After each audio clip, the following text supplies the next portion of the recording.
Hi guys, this is the fifth illustration in our tricky series. So in the previous tricky series illustration, we have considered a problem where they have asked us to calculate arithmetic mean values of x and y variable along with the correlation coefficient, and they have provided the information with respect to two regression equations indirectly. So we are working out a similar problem here where we are focusing our calculation only towards correlation coefficient, computation of correlation coefficient. So let's see our illustration next. This is the illustration that we are working out today. So in the illustration, if you see, they have provided two regression equations. They said following are the two regression equations. They have given two regression equations and they have asked us to calculate correlation coefficient between x and y variables. So let us move towards our computation. Welcome friends to the circle of knowledge called Avi's Academy. You are at the right place if you are learning commerce, management and economics at undergraduation and post-graduation level, and if you are one of those who have thirst for knowledge. See the illustration. So in the illustration they have given two regression equation. So they said there are two regression equation. First equation they have given x plus 2y minus 6 is equal to 0, and in the second equation they have given 2x plus 3y minus 8 is equal to 0, and then they asked find the correlation coefficient between x and y. So ಇಲ್ಲಿ ಕೇಳಿರೋದು x and y ನ correlation ಕೋಎಫಿಷಿಯಂಟನ್ನು ನಾವು calculate ಮಾಡಬೇಕು ಅಂತ. ಅದನ್ನು calculate ಮಾಡಲಿಕ್ಕೆ ನಮಗೆ ಎರಡು regression ಈಕ್ವೇಷನನ್ನು ಕೊಟ್ಟಿದ್ದಾರೆ. So we have worked out similar problem previously. So will be doing same calculation here. So first of all ನಮಗೆ ಯಾವುದನ್ನು ಕ್ಯಾಲ್ಕುಲೇಟ್ ಮಾಡಲಿಕ್ಕೆ ಹೇಳಿದ್ದಾರೆ? So they have asked us to calculate correlation coefficient. So we need which value? We need r ಕ value, right? We need correlation coefficient value. They have given regression equation. So ಬೇರೆ ಯಾವುದೇ information ಇಲ್ಲ, ಖಾಲಿ regression, ಎರಡು regression ಈಕ್ವೇಷನನ್ನು ಕೊಟ್ಟಿದ್ದಾರೆ. So ನಮಗೆ ಗೊತ್ತಿದೆ ರಿಗ್ರೆಷನ್ ಕೋಎಫಿಷಿಯಂಟನ್ನು ಯೂಸ್ ಮಾಡಿಕೊಂಡು ನಾವು ಕೋರಿಲೇಷನ್ ಕೋಎಫಿಷಿಯಂಟನ್ನು ಕ್ಯಾಲ್ಕುಲೇಟ್ ಮಾಡ್ಬೋದು ಅಂತ. ಅದರ ಪ್ರಕಾರ r is equal to plus R minus root of b of x y subscript x y into b of y x subscript y x. ಅಂದರೆ ಎಕ್ಸ್ ಆನ್ ವೈ ಈಕ್ವೇಷನ್ನಿನ regression coefficient ಮತ್ತು y on x ಈಕ್ವೇಷನ್ನಿನ regression ಕೋಎಫಿಷಿಯಂಟನ್ನು use ಮಾಡಿಕೊಂಡು ನಾವು correlation ಕೋಎಫಿಷಿಯಂಟನ್ನು calculate ಮಾಡಬೇಕು ಅಂತ ಹೇಳಿದ್ದಾರೆ. ಸೊ ನಮಗೆ ಫಸ್ಟ್ ಆಫ್ ಆಲ್ ಬೇಕಾಗಿರೋದು ರಿಗ್ರೆಷನ್ ಕೋಎಫಿಷಿಯಂಟ್ ಏನು ಅದನ್ನು ನಾವು ಮೊದಲು ಐಡೆಂಟಿಫೈ ಮಾಡಬೇಕು. ಸೊ ಇಲ್ಲಿ ಆಲ್ರೆಡಿ ಹೇಳಿದ್ದಾರೆ ಈ ಎರಡು ಈಕ್ವೇಷನ್ ಏನು ಕೊಟ್ಟಿದ್ದಾರೆ. ಸೊ ಇದು ರಿಗ್ರೆಷನ್ ಈಕ್ವೇಷನ್ ಅಂತ. ಬಟ್ ನಮಗೆ ಇಲ್ಲಿ ಕ್ಲಿಯರಾಗಿ ಗೊತ್ತಿಲ್ಲ ಯಾವುದು x on y equation and ಯಾವುದು ವೈ ಆನ್ ಎಕ್ಸ್ ಈಕ್ವೇಷನ್ ಅಂತ. ಅದನ್ನು ನಾವು ಡಿಸೈಡ್ ಮಾಡಲಿಕ್ಕೆ ನಾನೊಂದು ಥಂಬ್ ರೂಲ್ ಹೇಳಿದ್ದೆ, ರೈಟ್? ಆರ್ಬಿಟ್ರಲ್ಲಿ ಒಂದು ರೂಲನ್ನು ನಾವು ಯೂಸ್ ಮಾಡ್ತೇವೆ. ಏನು ಮಾಡಬೇಕು ಅಂತ ಹೇಳಿದರೆ ಅದರ ಪ್ರಕಾರ ಫಸ್ಟಿಗೆ ನಾವು ಫಸ್ಟ್ ಈಕ್ವೇಷನನ್ನು ಕನ್ಸಿಡರ್ ಮಾಡಬೇಕು. ಸೊ ಈ ಫಸ್ಟ್ ಈಕ್ವೇಷನನ್ನು ಕನ್ಸಿಡರ್ ಮಾಡಿ ಅಲ್ಲಿ ಎಕ್ಸ್ ಮತ್ತು ವೈನ ಕೋಎಫಿಷಿಯಂಟ್ ಯಾವುದು ಅಂತ ನೋಡಬೇಕು. ಸೊ ಇಲ್ಲಿ ನಾವು ನೋಡಿದರೆ ಫಸ್ಟ್ ಈಕ್ವೇಷನಲ್ಲಿ ಎಕ್ಸಿನ ಕೋಎಫಿಷಿಯಂಟ್ ಎಕ್ಸ್ ಅಂತ ಕೊಟ್ಟಿದ್ದಾರೆ. ಎಕ್ಸ್ ಅಂತ ಹೇಳಿದರೆ ಅದು 1x, ಅಂದರೆ ಯಾವುದೇ ವ್ಯಾಲ್ಯೂ ಇಲ್ಲದಿದ್ದರೆ ಅದರೊಟ್ಟಿಗೆ 1 ಕೋಎಫಿಷಿಯಂಟ್ ಇದೆ ಅಂತ ಅರ್ಥ, ರೈಟ್? 1 ಇಂಟು ಎಕ್ಸ್ ಎಕ್ಸೇ ಬರ್ತದೆ. So it is 1x. Versus ವೈನ ಕೋಎಫಿಷಿಯಂಟ್ 2 ಇದೆ, ನಂಬರ್ 2 ಇದೆ, ರೈಟ್? ಹಾಗಾಗಿ ಇಲ್ಲಿ ನಾವು ಏನು ಮಾಡೋದು ಅಂತ ಹೇಳಿದರೆ ಈ ಎರಡು ಕೋಎಫಿಷಿಯಂಟನ್ನು ಕಂಪೇರ್ ಮಾಡಬೇಕು, 1 ಮತ್ತು 2. ಅದರಲ್ಲಿ ಯಾವ ವ್ಯಾಲ್ಯೂ ಜಾಸ್ತಿ ಅಂತ ನೋಡಬೇಕು. ಇಲ್ಲಿ 2 ಜಾಸ್ತಿ ಇದೆ. ಸೊ ಹಾಗಾಗಿ ಫಸ್ಟ್ ಈಕ್ವೇಷನನ್ನು ನಾವು ವೈ ಆನ್ ಎಕ್ಸ್ ಈಕ್ವೇಷನ್ ಅಂತ ಕನ್ಸಿಡರ್ ಮಾಡಬೇಕಾಗ್ತದೆ. ಸೊ ರಿಪಿಟೇಷನನ್ನು, ಕ್ಯಾಲ್ಕುಲೇಷನಲ್ಲಿ ಆಗುವಂತಹ ರಿಪಿಟೇಷನನ್ನು ಅವಾಯ್ಡ್ ಮಾಡಲಿಕ್ಕೆ ಫಸ್ಟ್ ಈಕ್ವೇಷನನ್ನು ವೈ ಆನ್ ಎಕ್ಸ್ ಅಂತ ಕನ್ಸಿಡರ್ ಮಾಡ್ತಾ ಇರೋದು. ಬಿಕಾಸ್ ವೈನ ಕೋಎಫಿಷಿಯಂಟ್ ಎಕ್ಸಿನ ಕೋಎಫಿಷಿಯಂಟಿಗಿಂತ ಜಾಸ್ತಿ ಇದೆ. ಓಕೆ, ಸೊ ಹಾಗಾಗಿ ನಾವು ಇದನ್ನು ವೈ ಆನ್ ಎಕ್ಸ್ ಈಕ್ವೇಷನ್ ಅಂತ ಕನ್ಸಿಡರ್ ಮಾಡೋದು. So first equation y on x equation ಆದರೆ second equation x on y equation ಆಗಿರ್ತದೆ. ಓಕೆ, ಫಸ್ಟ್ ಈಕ್ವೇಷನನ್ನು ಮಾತ್ರ ಡಿಸೈಡ್ ಮಾಡಲಿಕ್ಕೆ ನಾವು ಆ ರೂಲನ್ನು ಯೂಸ್ ಮಾಡೋದು. ಸೊ ಹಾಗಾಗಿ ನಾವು ಫಸ್ಟ್ ಈಕ್ವೇಷನನ್ನು ಏನು ಅಂತ ಕನ್ಸಿಡರ್ ಮಾಡೋದು? So let us is we are taking first equation as y on x equation, right? So y on x equation y on x equation will be x plus 2y minus 6 is equal to 10. Generally y on x ಅಂತ ಹೇಳುವಾಗ ನಾವು ಬರೆಯೋದು y is equal to a plus bx, right? So ಈ ಈಕ್ವೇಷನನ್ನು ನಾವು ಈ ಫಾರ್ಮಿಗೆ convert ಮಾಡಬೇಕು. So let us do that now. So converting the equation. Okay, so ಏನು ಮಾಡೋದು ಅಂತ ಹೇಳಿದರೆ, ನಮಗೆ ಇಲ್ಲಿ y ಇಲ್ಲಿ ಉಳಿಬೇಕು, ಉಳಿದ ವ್ಯಾಲ್ಯೂನ ಆ ಕಡೆ ಕೊಂಡೋಗಬೇಕು. ನಮಗೆ ಕೊಟ್ಟಿರೋ ಈಕ್ವೇಷನಲ್ಲಿ ಹೀಗಿದೆ, x plus 2y minus 6 is equal to 10, right. Next y ಅಂದರೆ y-ಅನ್ನು ಈ ಕಡೆನೇ ಉಳಿಸಬೇಕು, right. So what will do 2y, ಅಂದರೆ 2y ಅನ್ನು ಇಲ್ಲೇ ಇರಿಸಿ, ಆನಂತರ ಉಳಿದ ವ್ಯಾಲ್ಯೂವನ್ನು ನಾವು right hand side of the ಈಕ್ವೇಷನ್ಗೆ ಕೊಂಡೋಗುವ. ಅಲ್ಲಿ ಫಸ್ಟಿಗೆ 10 ಇದೆ, will write as it is 10. ಇಲ್ಲಿ ಎಕ್ಸ್ ಇದೆ, ರೈಟ್, ಆ ಕಡೆ ಹೋಗುವಾಗ ಮೈನಸ್ ಎಕ್ಸ್ ಆಗ್ತದೆ, ಕರೆಕ್ಟ್. ಅದೇ ರೀತಿ 2y ಅನ್ನು ಅಲ್ಲೇ ಇಡ್ತೇವೆ, ಮೈನಸ್ 6 ಆ ಕಡೆ ಹೋದಾಗ ಅದು ಪ್ಲಸ್ 6 ಆಗ್ತದೆ. Next 2y is equal to, ಇಲ್ಲಿ ಮೈನಸ್ ಎಕ್ಸ್ ಇದೆ, 10 ಪ್ಲಸ್ 6 ಇದೆ, ರೈಟ್, ನಾವು ಆ್ಯಡ್ ಮಾಡ್ಬೋದು, 16 ಮೈನಸ್ ಎಕ್ಸ್ ಬರ್ತದೆ. Okay, so next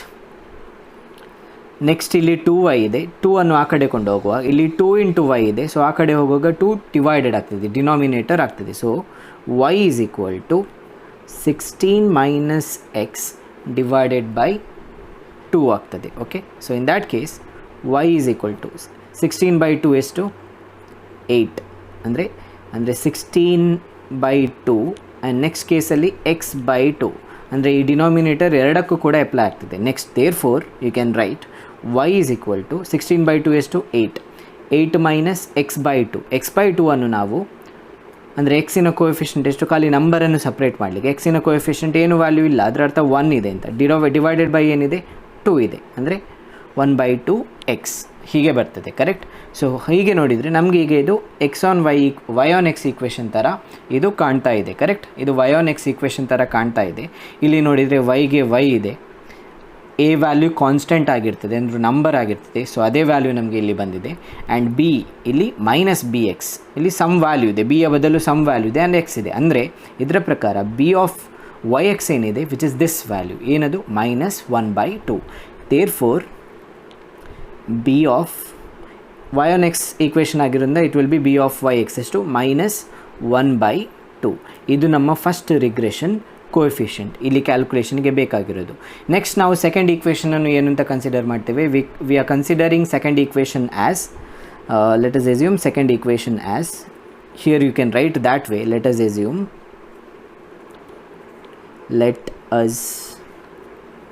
it would be better if we write like this. Let us assume, we are making an assumption, but ಒಂದು ರೂಲನ್ನು thumb ರೂಲನ್ನು use ಮಾಡಿಕೊಂಡು ಅಸಂಪ್ಷನ್ ಮಾಡ್ತಾ ಇರೋದು. So let us assume second equation as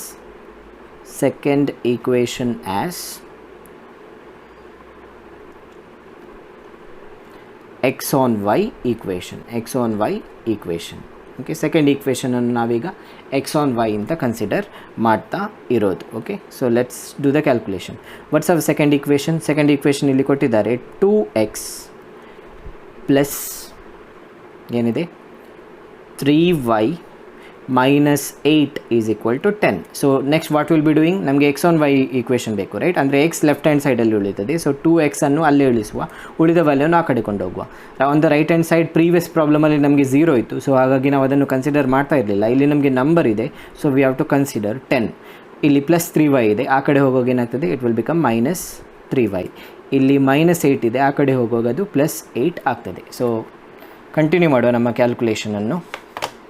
2x 10. Okay, ಏನಿದೆ ಫಸ್ಟಿಗೆ ನಮಗೆ ಏನು ಕೊಟ್ಟಿದ್ದಾರೆ, ಅಲ್ಲಿ 2x ಕೊಟ್ಟಿದ್ದಾರೆ, right. So I'll write that value here. 2x ಕೊಟ್ಟಿದ್ದಾರೆ, 2x is equal to, I'll write as it is 10 minus 3y plus 8. 10 minus 3y plus 10 minus 3y plus 8 ಇದೆ. Okay, so this is what we have got previously.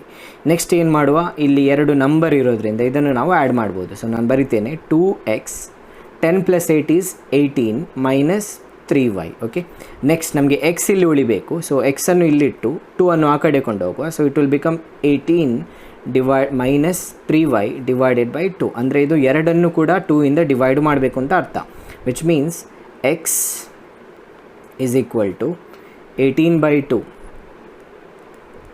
minus 3y/2. Okay, so next,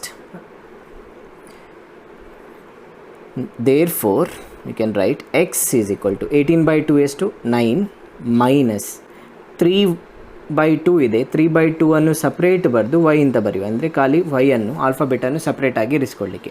so ಇದು ನಮಗೆ y on x equation ಥರ, x on y equation ಥರ ಕಾಣ್ತದೆ, right. So ಇದು x on y equation ಆಗಿದೆ. X on y equation generally ಹೇಗಿರ್ತದೆ? X on y equation x is equal to a plus b y ಅಂತ ಇರ್ತದೆ. So ಅದೇ ಫಾರ್ಮಲ್ಲಿದೆ, ಇಲ್ಲಿ ಎಕ್ಸ್ ಇದೆ, ಇಲ್ಲಿ ಎ ಇದೆ, ಆ್ಯಂಡ್ ಬಿ ವೈ ಇಲ್ಲಿದೆ. So therefore you can say b of x y is equal to ಯಾವುದಿದೆ, ವೈನೊಂದಿಗೆ ವೈನ ಕೋಎಫಿಷಿಯಂಟ್ ಎಷ್ಟು, -3/2. So this is the value, -3/2. So ಎರಡು ವ್ಯಾಲ್ಯೂ ಕೂಡ ನಮಗೆ ಸಿಕ್ಕಿತ್ತು. ಎಕ್ಸ್ ಆನ್ ವೈ ಇದು regression coefficient and y on x ಇದು regression coefficient. So next will calculate which value, r value. R is equal to plus R minus root of b of x y into b of y x, correct. So b of x y ಎಷ್ಟು ಇಲ್ಲಿ already ನಾವು calculate ಮಾಡಿದ್ದೇವೆ, plus R minus. So b of x y is -3/2 into, and b of y x ನಾವು already calculate ಮಾಡಿದ್ದೇವೆ. Its value is how much, it is -1/2, correct. So therefore plus R minus, okay, ಇಲ್ಲೇನಾಗ್ತಾಯಿದೆ, minus into minus plus ಆಗ್ತದೆ. 3 into 1 it is 3 divided by 4. Now what we have to do is we have to find the root of 3/4. Okay, so let us find out that. So 3/4 ಅಂತ ಹೇಳಿದರೆ 0.75 ಆಗ್ತದೆ. ಅದರ root is 0.8660. So will write that. So plus R minus 0.8660. Okay, so ಇದು value ಆಗ್ತದೆ. But again ಇಲ್ಲಿ sign ನಾವು decide ಮಾಡಬೇಕು. Sign decide ಹೇಗೆ ಮಾಡೋದು? We have to see the signs of regression coefficient. ನಮ್ಮ ಎರಡು ರಿಗ್ರೆಷನ್ ಕೋಎಫಿಷಿಯಂಟಿನ ಸೈನ್ ನೆಗೆಟಿವ್ ಆಗಿರೋದ್ರಿಂದ ಕೋರಿಲೇಷನ್ ಕೋಎಫಿಷಿಯಂಟಿನ ಸೈನ್ ಕೂಡ ನೆಗೆಟಿವ್ ಆಗೇ ಇರ್ತದೆ, because that is one of the property of regression coefficient. Therefore we can say R is equal to -0.8660. okay, therefore r is equal to -8.660. okay, so this is the value. This is how you need to calculate correlation coefficient using regression equation. Thank you guys for watching the video. If you like the video, give a thumbs up and subscribe to the channel by clicking subscribe button.